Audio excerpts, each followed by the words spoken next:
Everyone, let's do 2 minutes, project 5 questions, homework 4 questions. Although maybe we can save homework 4 questions, maybe till afterwards we can go over some examples or something. But project 5 questions? Does that include bonus project questions? Maybe. Let's stick with normal, let's prioritize, right? Normal project 5 questions. Okay. You're all done? Nervous, laughter. Let's go with the opposite. Haven't started? If you haven't started yet, that's bad news. Really? Yes, you should start. It's going to be a little trickier than you think, and you have to think about it. You have to actually think about things, so that's why starting early is good. What's tricky? What should we not do? What should you not do? Yes. Well, why would I answer You that? should not wait to start it. Yes. Yes. If you start, because you can start thinking about it, you can come to office hours and be like, hey, I think I did switch statements correctly, but it's not actually working properly. And then I'll help you figure out why it didn't work. Cool. Okay, project 5. Save by the bell. Yes. Well, I guess on switch statements, so I imagine that you have to do some kind of recursive help because you don't know how many cases there are. Say that again? You don't necessarily know how many cases there's going to be, so you Correct. probably have to do some kind of recursive. Let's see. You can do it like that. Yeah, in your parsing, you could parse it recursively. For a switch statement, you don't know how many there's going to be, right? But like, is your parse statement list recursive? I mean, is it? That's more of a question. Because you can do that, right, iteratively or recursively. So it really is up to you. You can do that either way. For those, I'd probably do that actually iteratively, I You think. might just find an end. Yeah, because you need to set up the if structure correctly, right? So you need to make sure for every case statement that it's properly set up. Yeah. Yeah. When you say iteratively, do you mean like when you start the switch statement, you'll go through until you hit like default or like a right trace, and then you would store the statement? Yes. So you would create that because you don't know exactly how many case statements you're going to, right? So you could just like have a parse case statement that you call every time you see a case statement, and that will return something. But then your switch statement, you need to know how to put those all together, basically. So in this case, I think iterating over, like you see the first case statement, you have to call parse body, right? Because you don't know how to parse it. The parse body does. But then when you get that back, you have to figure out how to stitch that into your structure that you're going to return from the switch statement. Cool. Okay, we'll save project 5 bonus questions and homework questions for after. Got it. All right. Okay, so we are at the tail here, so we should be able to get through runtime and start some Lambda Calculus, which will be super fun. Everybody gets terrified because it has the word calculus in its title. I'm terrified of The Lambda? It's just a Greek letter. What if it was called Alpha Calculus? Would that be any scarier?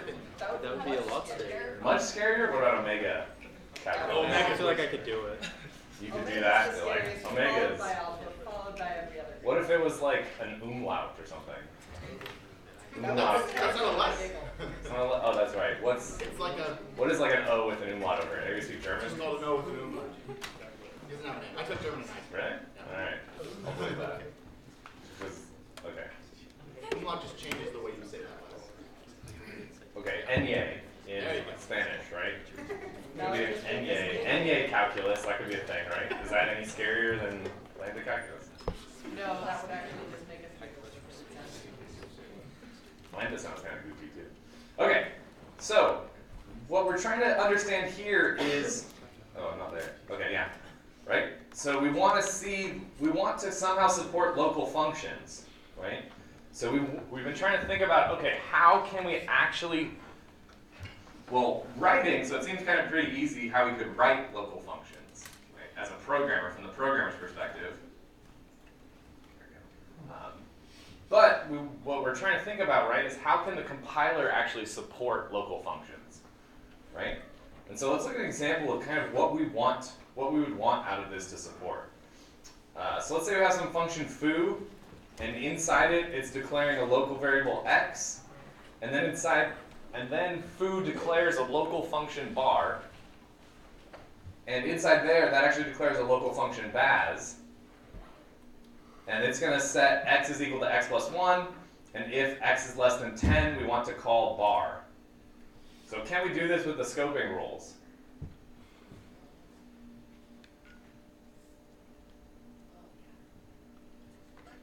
Why? Because bar, so where's the name bar valid? Basically, so if we go with our normal C style rules, right? If we have a function declared in the global scope, that name's valid there, inside the function, and after that function, right? In that scope. In this case, it's the global scope. So here, bar, right? Bar is available to be called inside of bar, right? And it can also be called from foo, but can another function call this function bar? Sure. No. Sure. Oh, inside bar. Outside, yeah, outside foo. If we had another function main. Oh no, it's local. Right, it's local, just like local variables, right? You can't just reach into a function and take out its local variable. Just like here, you can't reach in and take out that, or call that local function. Okay, then we have bar calls baz. So what's gonna happen here? So I guess let's first see, we set x equal to 0, then we call bar, and then we print out the value of x.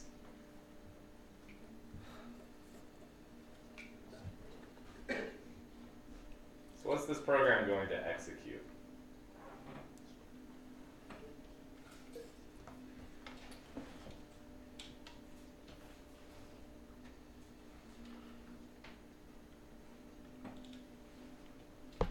Also, shouldn't x be initialized off the bat? It's initialized here. It's 11. Yeah, should print it. Oh, because it's that. Should print out 11. Maybe I'll if I want. I think 10. Yeah.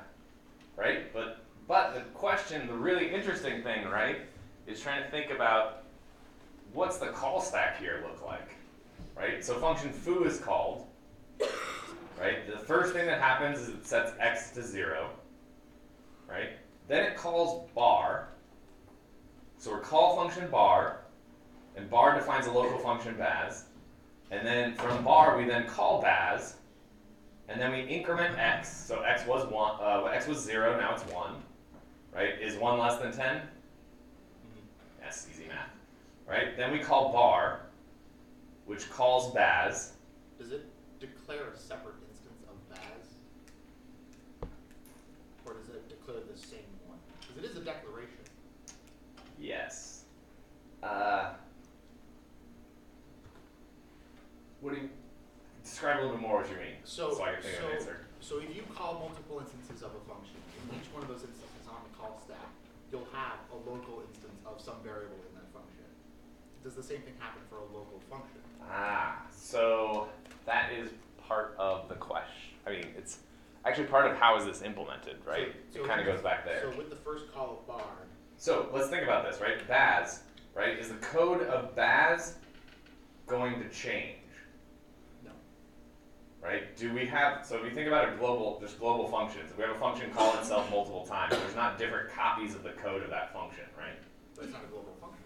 But it is not a global function. But what is the fact that this is local? What does this actually change from putting this in a global scope? So what are the two, there's two main differences here. Global can only exist once. It's global. It can only exist once? In declaration once. Okay, yes, it can only be declared once with that name. Runtime instantiation. Yes. But And runtime, it will have its own function frame. Correct. Right? Exactly. Okay.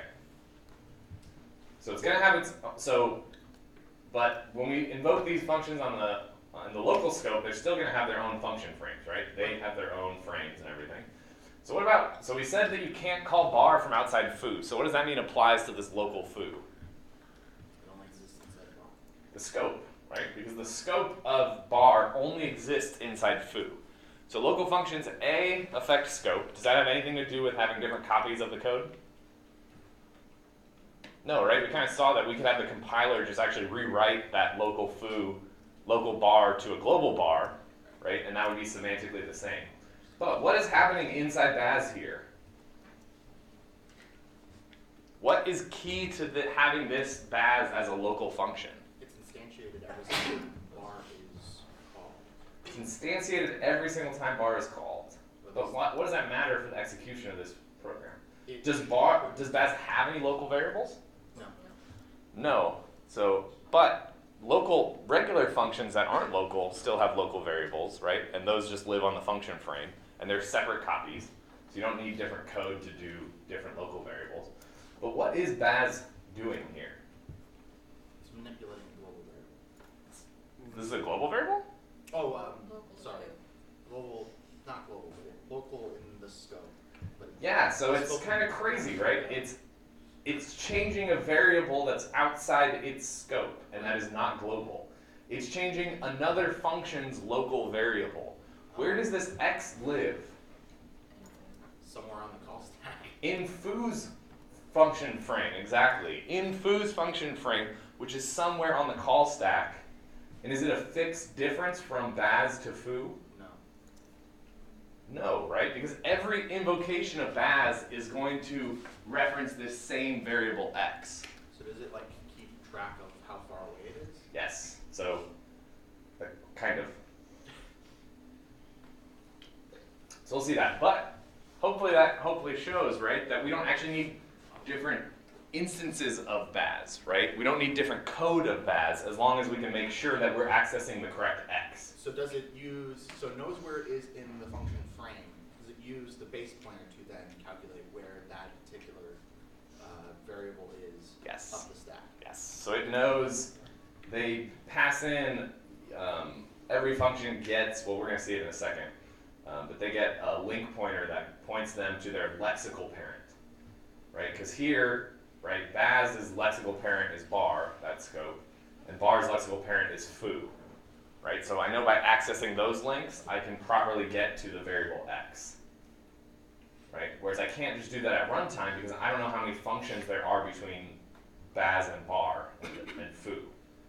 We'll see an example of this, but everybody see what's going on here, how this function is executing, right? So we were here, we had 1, we called bar, we're inside bar, we call Baz, x is now 2, we check 2 is less than 10, we call bar, which calls Baz, 2 is 3, we keep doing this until x is going to be 10, so this check will not pass. And then we have this huge call stack, right, that's 10 instances of bars and Baz. They will all eventually return, and finally we will print out the value of x, which is 10. Right? So it's less than is the key to the question about 11 versus 10. Okay, so if we compiled this code in assuming a compiler that actually supports local functions, right? GCC does not support this. This is not going to work. But assuming that we did, oh, sad. But other languages do, right? So we're looking at C because we've been looking at C and because you've been using it in your project. But other languages, Python supports this, JavaScript, it kind of supports it. No, it definitely does. It does. Gets a little more complicated though, yeah. Is there a C compiler that actually supports this? At this point, you're not C anymore, right? You've extended the C language to be something different with local functions. So, is there a modification to GCC or one of the other compilers or a completely different compiler that supports this C plus this thing? GCC is open source. You Probably. can make it support.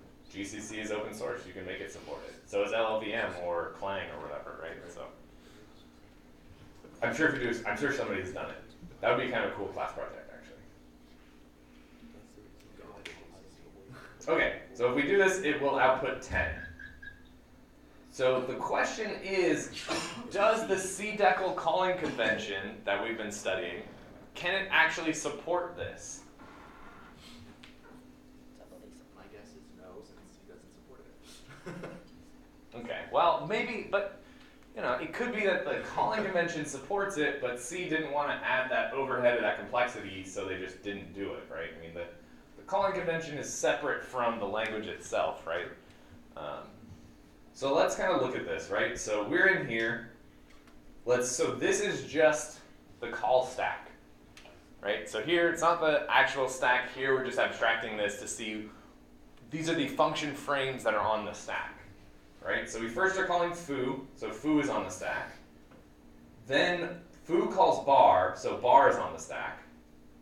And then bar calls Baz, so Baz is on the stack. We increment X. Now the question is, how does this Baz, right? This instance of Baz, where on this stack does X live? You said it has a pointer to its like parent. So And we're talking about normal CDECL. oh, Where does it want to go? Where does X live? foo. In foo, right? It needs to access foo's function to change the value of X, right? It needs to access foo's function frame. Right, so let's say it does that. Then we call bar, then we call Baz, right? And here we could maybe say, well, just go to whoever called you, right? So we saw that every function invocation saves the parent caller's base pointer, right? And that's in a fixed location. So a function can actually go up using the base pointer to see who called it. And this is actually exactly how anybody, I'm gonna get really sad when I ask this question, so maybe I shouldn't, but anybody used GDB to look at the stack trace? If you do like stack trace or ST, it shows you all the function calls that are up to your breakpoint. Thank God some of you are nodding your head. This is exactly how GCC does that, is it looks at the base pointer that's saved for every function, and it can see exactly what functions are being called there. So this is how it does it, right? So you could think, well, yeah, we could do that, right? We just go up 2, access X in there, because the compiler knows the offset where X is from foo's base pointer, right? So as long as I get foo's base pointer, I can change X. So we say, okay, that's fine, that'll support that. But now I call bar again, which then calls Baz, which then needs to access X, right? But can I just go 2 up? No, right? I need, so what could I do? Let's talk about, so what are some ways you could do this? So without doing the way we already talked about. So what do I know, what do I need? What do I want to find on a stack?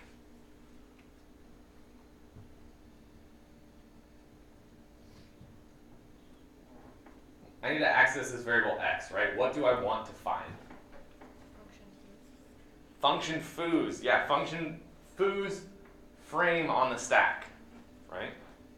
But we looked at x86, we looked at CDECL, right? Does it actually know which frame belongs to who? No, right? Each function just has, I know the parent, I know who called, like where to return to with the saved instruction pointer, and I have the saved base pointer of my parent, right? That's all the information I know. But what if we could change maybe CDECL calling convention to store the string of the name of the function that's called, and then we could use the base pointers to just look up and say, keep going until we see a function named foo on the stack, and then access X based on there, right? We could do that. You could actually do that, and that would work here. Because the whole point is, we don't know exactly from what we have with just these links here. We don't know how many to go up to find that foo. Because here we need to access foo here, and so we have to keep essentially crawling up the function frames until we got to that foo. But we have to know that we actually got to foo. I guess technically if you're being smart about it, you wouldn't use a string. You'd give each function maybe just an integer. As long as that's in a fixed location, right, then you can know exactly what it is. Or maybe you hash the name or something if you want to avoid those things. But let's see. Oh, would that work? Ooh, that may not work with. How would that work with cross-module compilation? I guess you could have a linker do it. All right, sorry. Okay. So this is where another way to do it, right? What we know is we know that Baz needs bar's parents, right? We know that the lexical scope here is that bar, when it accesses X, Baz accesses bar's parents scope, right? It's accessing X in foo. Lexically, it's only 2 steps up, right, in the scope, thinking about symbol tables and scopes, right? And for bar, if bar accessed X, it would know it only needed to go up 1 lexical scope. So the idea is we add an access link to the calling convention. So EBP, right, the saved base pointer saves the caller's base pointer, the dynamic caller, right? But we want the base pointer of our lexical parent, not our caller's parent, right? We want a pointer that points to our lexical parent's function frame. Wouldn't you want both? Yes, you definitely need both. You say. Yes, you want both. This is what we want. This is what we have. This is what we want. So we want to add this, essentially. So we need to add another element to our calling convention. So we'd add an access link, and this would be our lexical link that would point to our parent. That way, a function can follow access links until it finds the correct scope. So for instance here, right, on the right-hand side we have the base pointers, right? The base pointers, right? Each saved base pointer points to its parent. Now for here, right, Baz, every instance of Baz is going to have a pointer to its parent's lexical scope with the access link. So what's lexically here, what's Baz's parent's scope? Bar. Right? So is this Baz going to point to this bar? No. No, why? Because it's not. It's gonna look for the first one that is its lexical. Yeah, it's going to be the first bar on the stack, right? Because there could be separate invocations. So that is where we do have lexical functions, right? So if every instance of bar set x to be 0, right, then only calls to Baz inside that bar would access that 0. So this Baz will have a link to bar, but what does bar have a link to? Foo, right? It has a link to its parent foo. So it skips over all those ones. And similarly, this bar has a pointer to bar, this Baz, has a pointer to bar, and this bar has a pointer to foo. So this way we know, the compiler knows x is 2 parents 2 hops away on the access link, right? So this means it can write code that says, when I want to access x, follow the access link once, and then follow that one's access link again. This way we wouldn't have to keep track of the names. Exactly, yes. We don't have to deal with names or anything, but we have to make sure that when we call a function, we're passing its parent's lexical frame.